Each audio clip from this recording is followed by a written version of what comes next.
Good morning. How's everybody today? I don't know if I believe that or not. Everybody's great, right? That's good. There was a doctor driving to work one morning, and he was taking his little boy to daycare.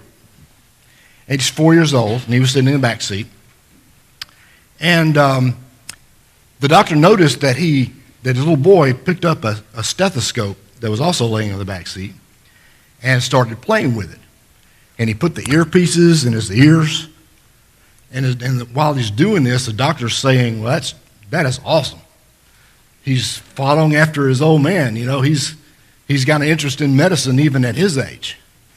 And while he's thinking that, the little boy picked up the piece of the stethoscope at the other end, put it up to his mouth, and said, "Welcome to McDonald's. May I take your order?"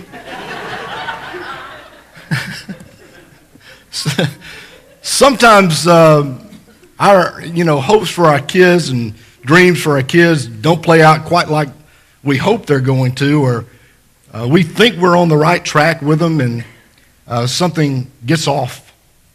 And Jesus had that kind of relationship with his apostles, I feel quite sure. They were good men. I mean, they were good men.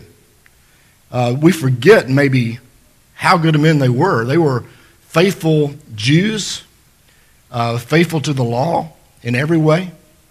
And Jesus selected them one at a time, or two at a time in some cases. But as you go on and look through the gospel, you find out that after they had lived with Jesus, been with Jesus as his disciples for nearly 3 years, they all ran off and left him. And so he had a moment like this, or like we were talking about, in Matthew 16. And I want us to study most of Matthew 16. We have to kind of get the background to where we're headed. So I want you to turn your Bibles to Matthew 16. And if you notice on the back of the bulletin, the worship bulletin today, there's an outline for the sermon. You've got fill in the blanks. So you can get yourself a pen or pencil and follow along. We'll start by reading the first 4 verses. Matthew 16, verse 4, or verse 1, rather.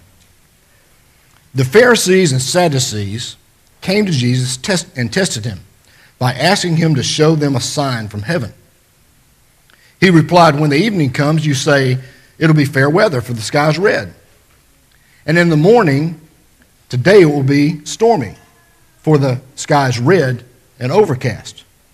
You know how to interpret the appearance of the sky, but you cannot interpret the signs of the times. A wicked and adulterous generation looks for a miraculous sign, but none will be given it except the sign of Jonah." Then he left them and went away. The Pharisees and Sadducees were always testing Jesus, always had plagued Jesus.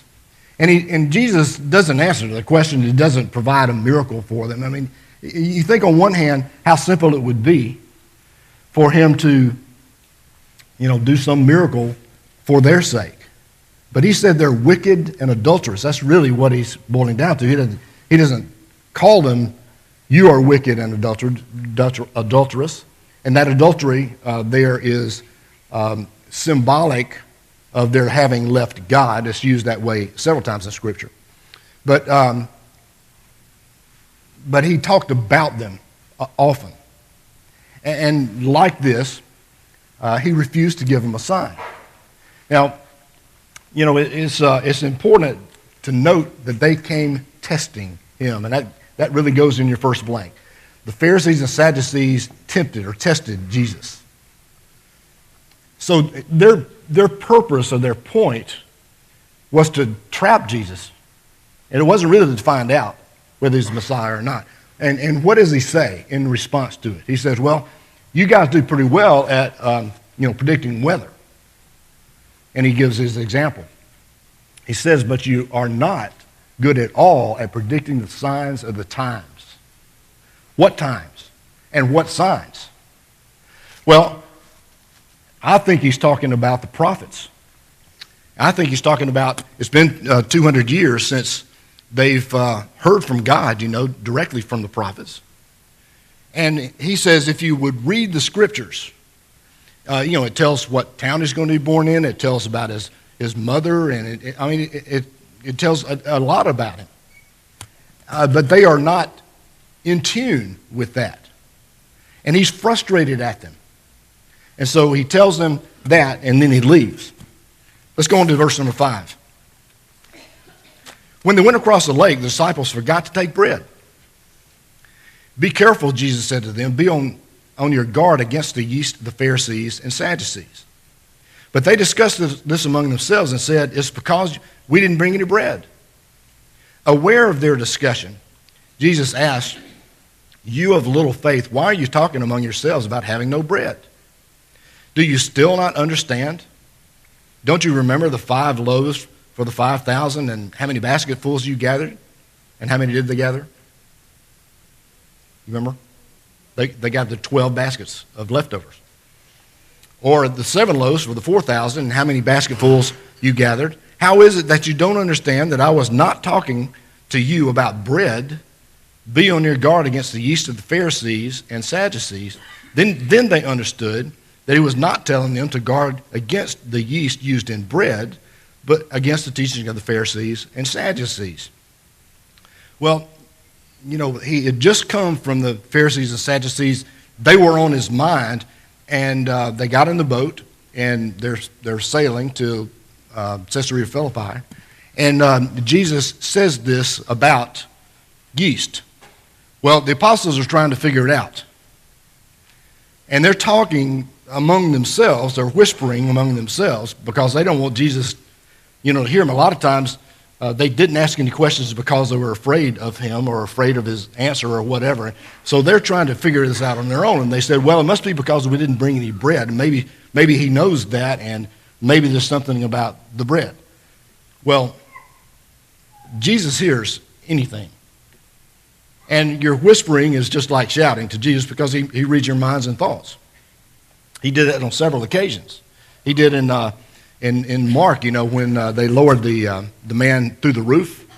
He heard the mumbling of the crowd. He knew what they were saying, and so he addressed it.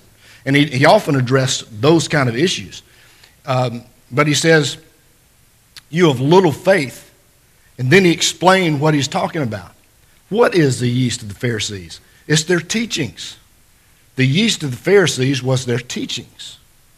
Now, why did Jesus say beware of their teachings? He wasn't on board with the Pharisees and Sadducees. Do you ever notice that Jesus was a good Jew? All the apostles were good Jews, but they weren't Pharisees. A Pharisee was a special Jew. They kept all the tenets of the law, and they kept more than the tenets of the law. That's the Pharisees. They were upper echelon. They were educated. They were the ruling class. Why wasn't Jesus? Or why weren't any of the apostles? It's because Jesus knew what the law really said and really meant, because he wrote it. And they constantly argued with him about what you can do and what you can't do on the Sabbath day and so forth. So Jesus was really above the Pharisees and Sadducees. But the Pharisees and Sadducees didn't see it that way at all. And they dictated things to him and to the others. And he said, you got to beware of the Pharisees. In fact, he said one time they closed the door of the kingdom in men's faces. They shut the door of the kingdom in men's faces. How did they shut the door of the kingdom in men's faces? Well, they didn't believe in Jesus. They had all the proof that he intended to give people. They had the law and the prophets that all projected Jesus coming forth. And they didn't know it and didn't follow it. So he was not for them. And he just made that comment to the apostles. Well, let's go ahead in verse 14 and 13 to 14. When Jesus came to Caesarea of the region of Caesarea Philippi, he asked his disciples, "Who do people say that the Son of Man is?" They replied, "Some say John the Baptist, others say Elijah, still others Jeremiah, or one of the prophets." In other words, Jesus asked the question, who do people say I am? Or what is my impression that I'm making?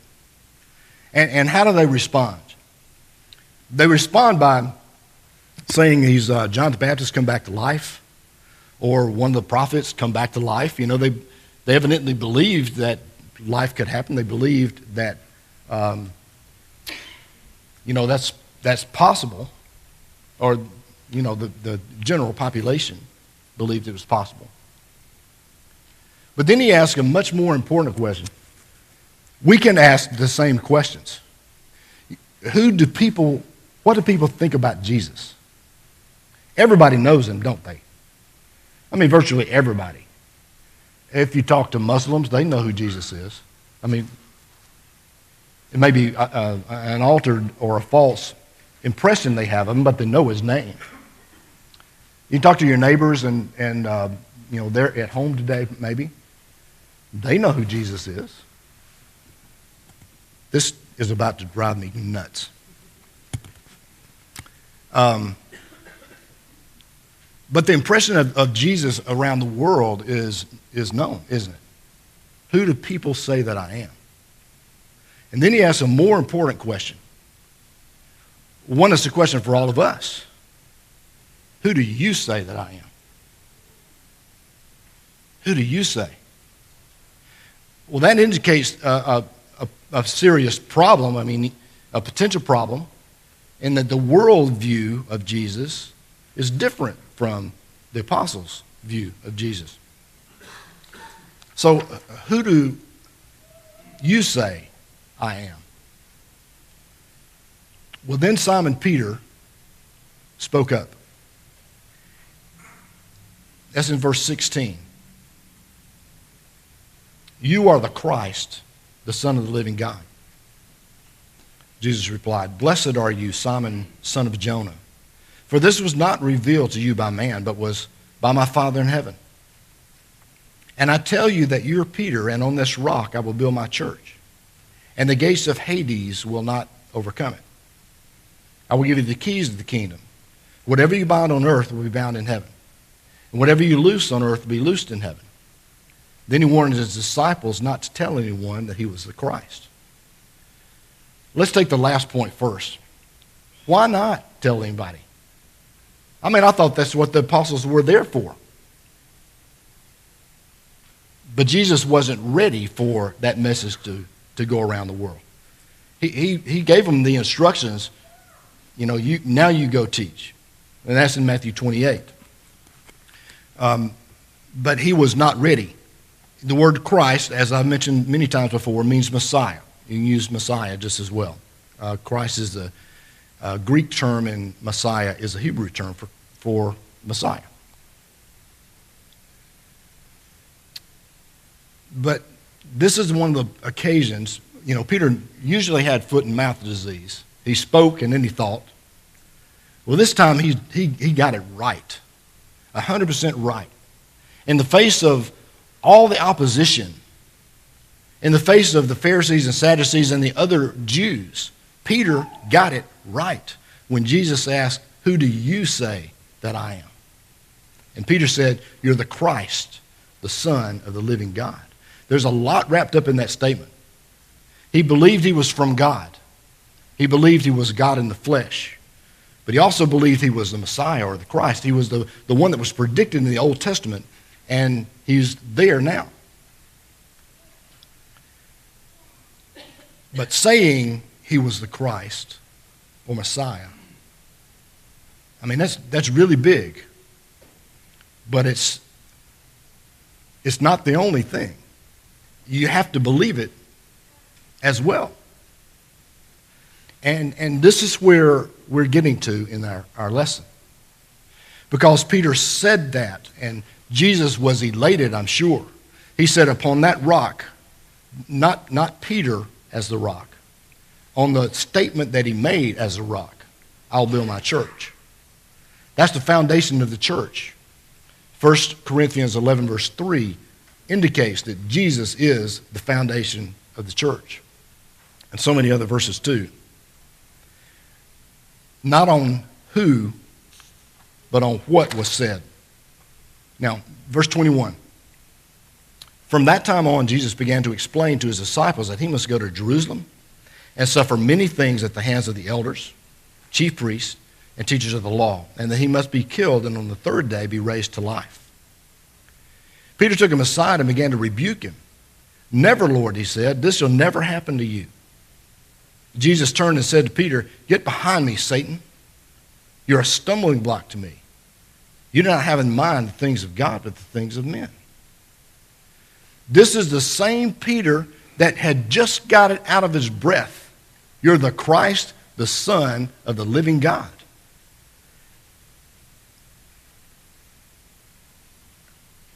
Peter knew that, but he didn't really believe it. Jesus knew everything that was going to happen to him. And he was panicked. He didn't want to go through it. He was worried about it, I suppose. But he was willing. Here Peter takes him aside and rebukes Jesus. And he does it from a good heart. He does it from a pure motive. What's his heart and his motives saying? Well, I know you're the Messiah, so we're not going to let anything happen to you because you got to be the king. Well, Jesus was going to be the king. He was going to be the Lord. But he had to go through the cross to get to the kingdom. Jesus knew that. And Peter didn't know that. Or Peter didn't understand that. And so Peter objected. He took him aside and rebuked him. That, the word rebuke is pretty strong. So Peter gets on to Jesus for saying such a thing. And then Jesus replied, get behind me, Satan. Why did he say that? Why is Peter at one moment the only person evidently that's alive that has it figured out that Jesus is the Christ, the Son of the true and living God, and in the next moment, he's Satan?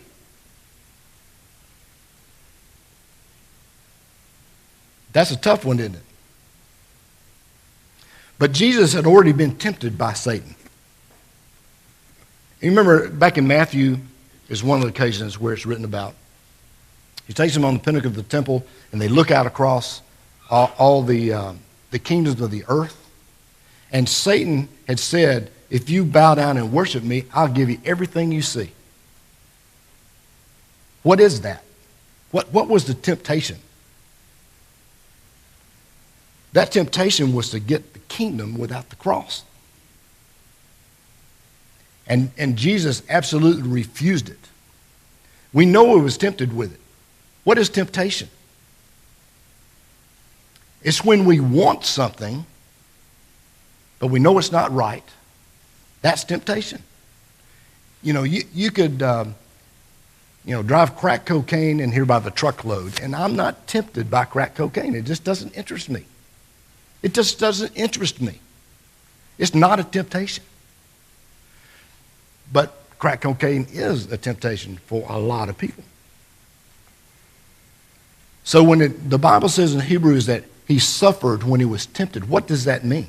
Jesus suffered when he was tempted.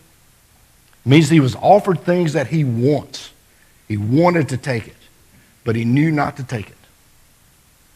And that's why this kept coming up. There was, you remember after the feeding of the 5,000 in John chapter 6, he sent the apostles across the way. Why did he dismiss the crowds? He dismissed the crowds because they wanted to make him king. Go back and read it. That's why he dismissed the crowds when he did. Then he sent the apostles across the lake, and he went up on a mountain to pray. Why was he praying? Well, it's a good thing to do, and Jesus often prayed and so forth. But I believe that Jesus was prompted by their wanting to make him king, and he wanted to pray for strength and wanted to pray for, to resist that temptation. And that's why when Peter says, Jesus, you don't want to go through this. I mean, we can defend you, and Peter pulled his sword out, you remember, and whacked the ear off of Malchus. He was ready to fight. But Jesus had to go through the cross. He had to go through that cross in order to get the kingdom and get it in the right way and to offer salvation. So Peter was not really Satan, but Satan was whispering in his ear. Satan was influencing all the people around. Satan was influencing even the apostles when they're with Jesus. And they wanted Jesus, but they didn't want him dead. And we need to test our faith that way. We need to ask ourselves, you can ask me or you can ask yourself, and you'll get the most honest answer from yourself if you're honest. That we are all in the church because we love the church, but that's not a good enough reason. We're in the church because we have this program and that program, and it fills my needs, but that's not the good reason. We are in the church because Christ is the head of the church. And the head directs the body. Jesus is all in all. He's everything.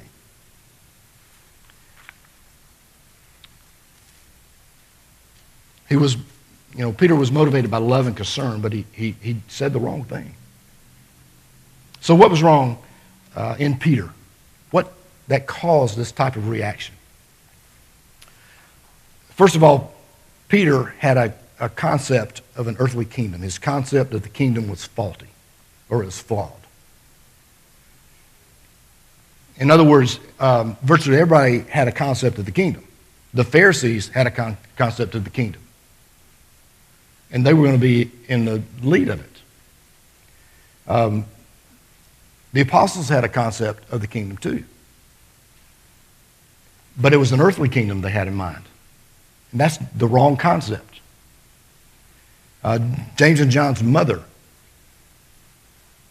came to Jesus in verse 20, Matthew chapter 20, verse 20. Then the mother of Zebedee's sons came to Jesus with his sons, and kneeling down asked a favor of him. What do you want? He asked. She said, grant that one of these two sons of mine will sit at your right and the other at your left in the kingdom. You know what the problem is. They have the wrong concept of the kingdom.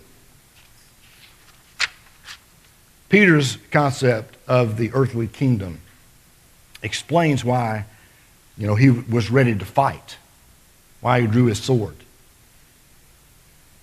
But that concept was incorrect. It was faulty and flawed. Jesus had another idea that the apostles hadn't considered at this time. And the second problem that Peter exhibited here is that he provided an avenue of temptation for Jesus. That's kind of what we were talking about with Satan, Jesus calling him Satan. He was unwittingly, I have no doubt that he had a good attitude and was doing it from a good motive. But he unwittingly provided Jesus encouragement to abandon that plan. And then Jesus says, or Peter says, that he allowed human reason to override spiritual discernment. Peter allowed his human reasoning, and it was good reasoning. He was trained in reasoning, or he had a biblical worldview in his reasoning, but it's only in human terms. Peter's thinking only in human terms. He might have been motivated by love or by good desire or whatever, but he got it wrong. Good people and good friends and even Christians sometimes can give you bad advice. Have you ever noticed that? They give you ungodly advice. Not because they are mean-spirited or not because they're ungodly people themselves, because they have human reasoning overriding spiritual reasoning. And we have to be sure that in making decisions and in giving and receiving and in the advice that we have, that we're utilizing spiritual discernment and not human reasoning. And then number 4, he didn't practice. His practice didn't match his proclamation. His practice didn't match his proclamation. You notice the irony in what Peter did in a matter of a few minutes.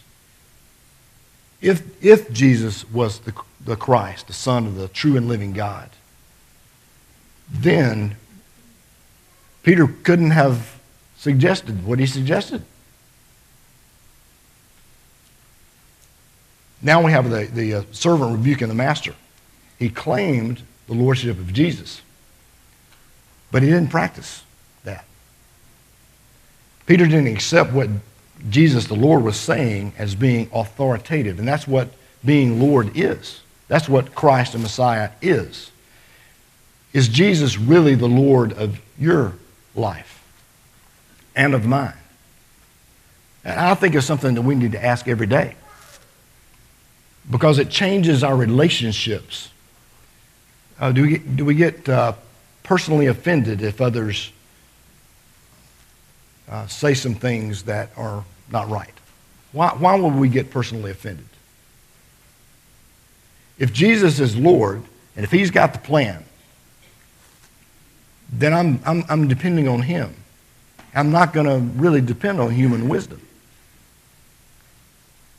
Whether Jesus is really Lord or not changes our worship.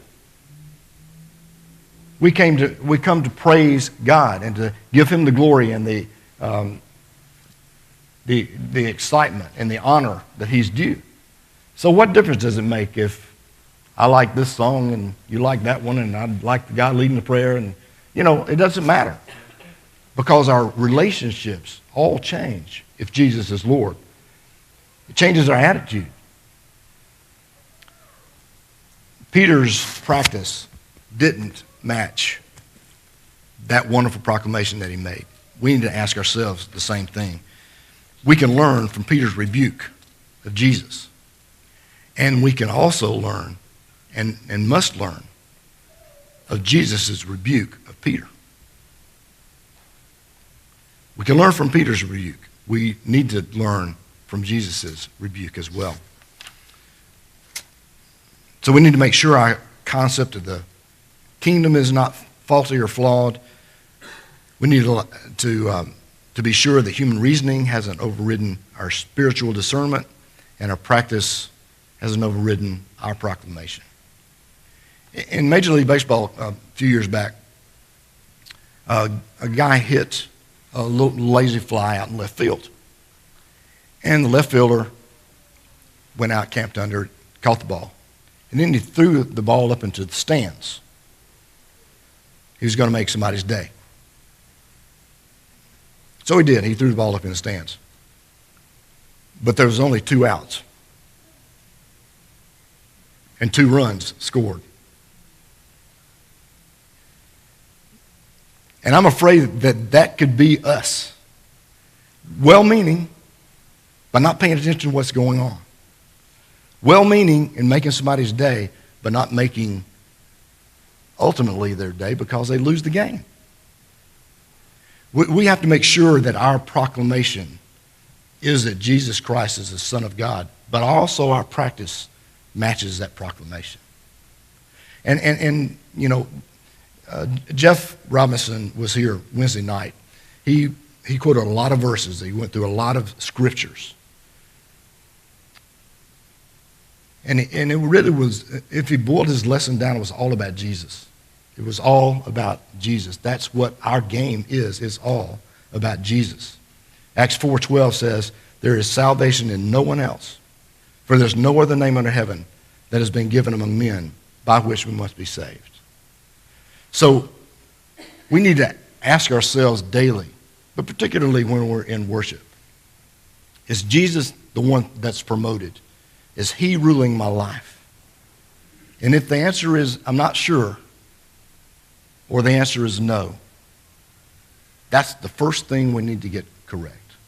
So if you stand in need of the invitation of Christ, we bid you to come as we stand and sing.